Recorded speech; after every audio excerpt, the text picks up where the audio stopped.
Welcome to the Leadership Lovers Podcast. I'm your host, Will Gladhart, CMO at the Culture Think Tank.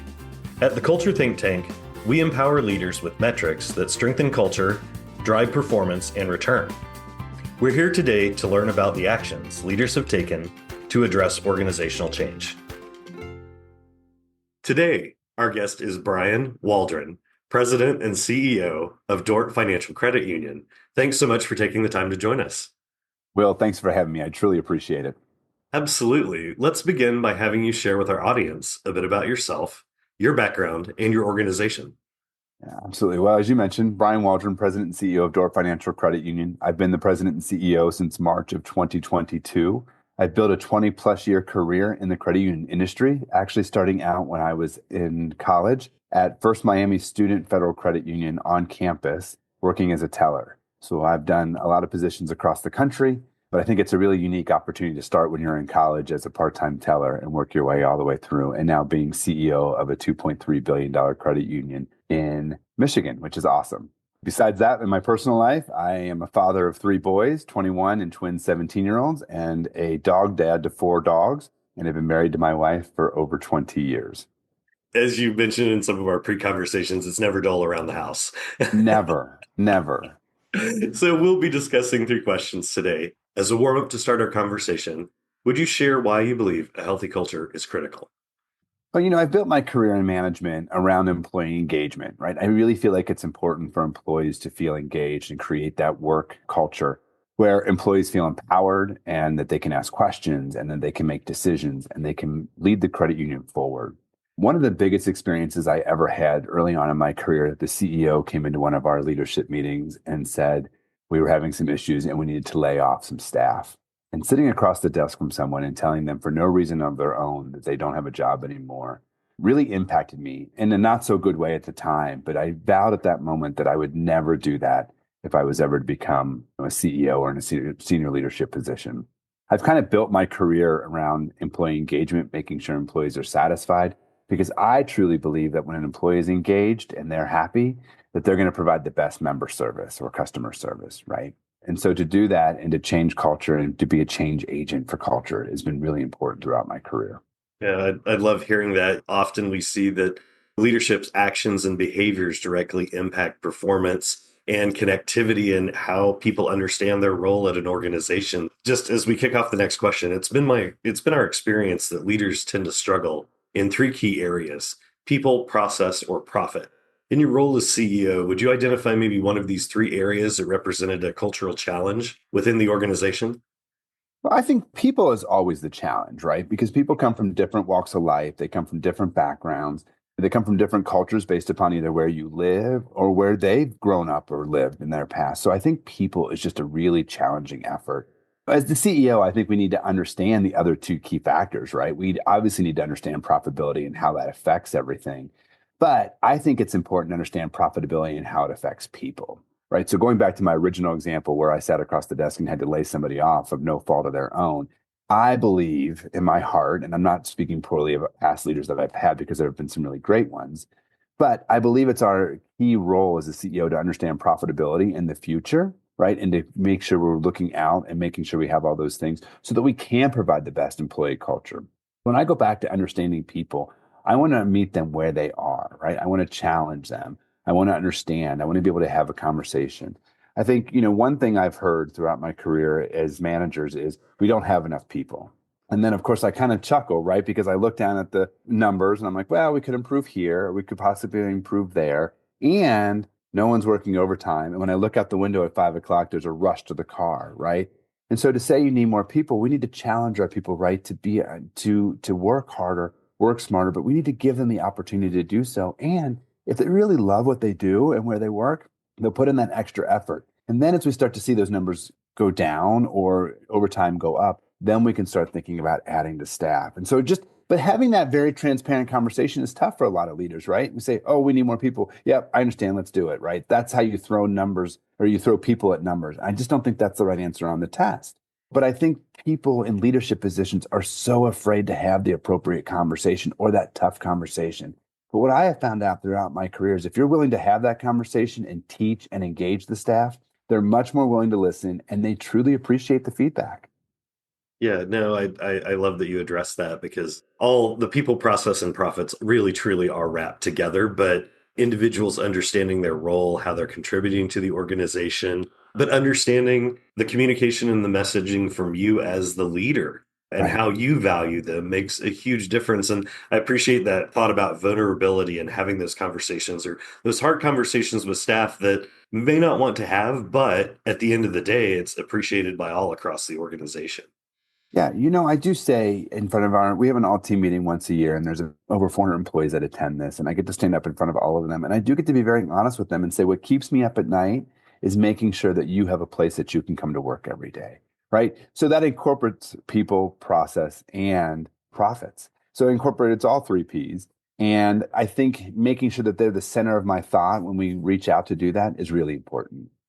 You kind of identified that people challenge. Was there a specific instance or a specific challenge within the organization? And if so, did that negatively impact the organization?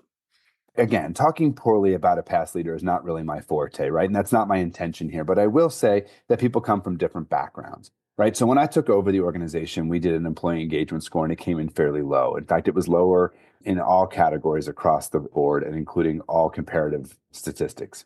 Now, that wasn't to say we had bad leadership, but it was just a different type of leadership. The previous CEO had come up through the financial realm, right? So, chief financial officer into a CEO role. And in some of those ways, they're always challenged by more of the profit role, right? They're less engaged with the people.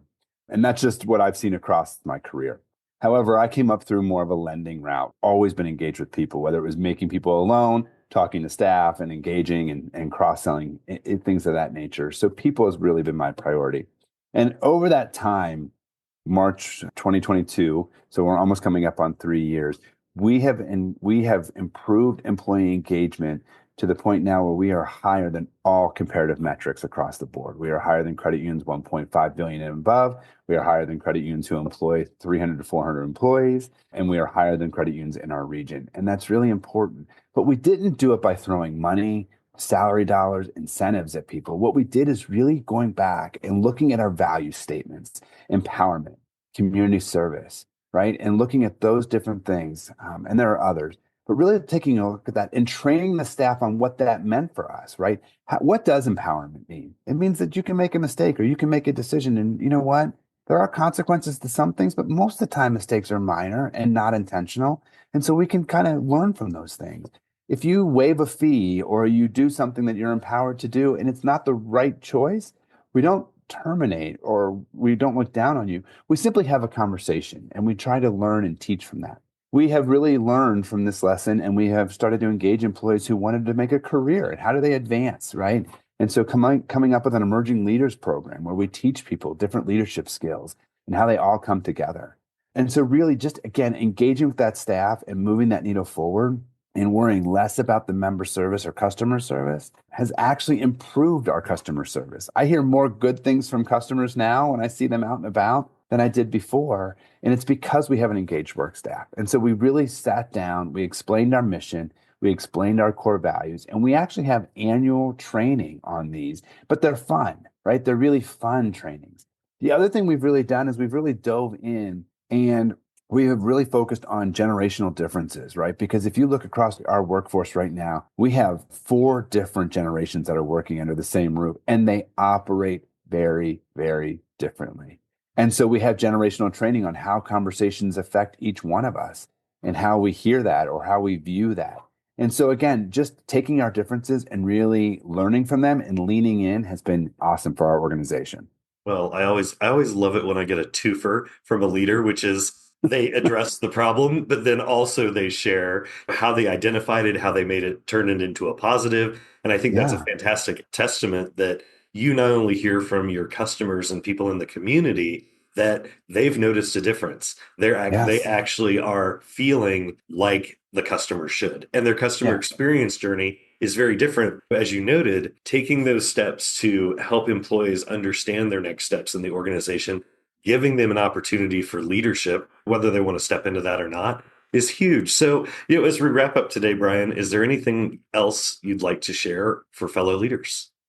I think for leaders, I think employees are just always looking for answers, right? They're looking for more. And I don't think we give them enough credit for why they're looking for more. Sometimes in that leadership role, we want to just sit there and say, well, it's because we need to do this. If people understand the why behind the statement or the why behind the process or the why behind the profit, right? Again, going back to those three Ps, when you engage people where they are and you explain in a way that they can relate, I think it creates such an engagement from them that they want to do that next, right? I'll leave one piece of information that I just think has been so informative in my life is when people look for a promotion, they look at the job description and it says must have, I'll use in my career in the credit List union this space, long. a list this long, right? You must qualify for 5 years of lending. Sometimes that can be really tough, especially if you have been in a branch or you've been a teller, or you've been more of a back office role, and you might not meet that qualification. So the other thing that we've done is we've created more kind of like a university type process where we will teach you how to do real estate lending, or we will teach you how to do car loans and things like that. And then that job description now says either you've completed 5 years of experience or you've gone through the Dort University of lending. And let me tell you, when you can have a staff member get that promotion because the workplace provided them the next step, that is awesome. And so internally this year, we had over 76 promotions internally. We didn't have to go outside. And I'll tell you what, that speaks volumes, right? And not only does it talk to the people who got promoted or who received the promotion, but it talks to the incoming staff member saying, wow, this is a great place to work. And I want to make a career here. And they will allow me to do so. And it's a really cool experience. Yeah, that's well, and I think that that wraps back in what you mentioned about some of that generational communication, Yes, generational training, but also that's a fantastic number, 70 plus individuals that internally were promoted because they were given the resources by the company to be able to that's do that. right. So, That's right. Brian, I've enjoyed having you on our Leadership Lovers podcast. Thank you again for your time and insights. Oh, I love being here. Thanks so much for asking me to be here. Thank you for joining us on the Leadership Lovers podcast. Find all our Leadership Lovers episodes on the Culture Think Tank website at www.theculturethinktank.com or listen on your favorite streaming platform. We'd love to hear from you about the challenges you have faced as a leader. Tune in weekly as we invite leaders to share their experiences in strengthening culture and performance, one action at a time.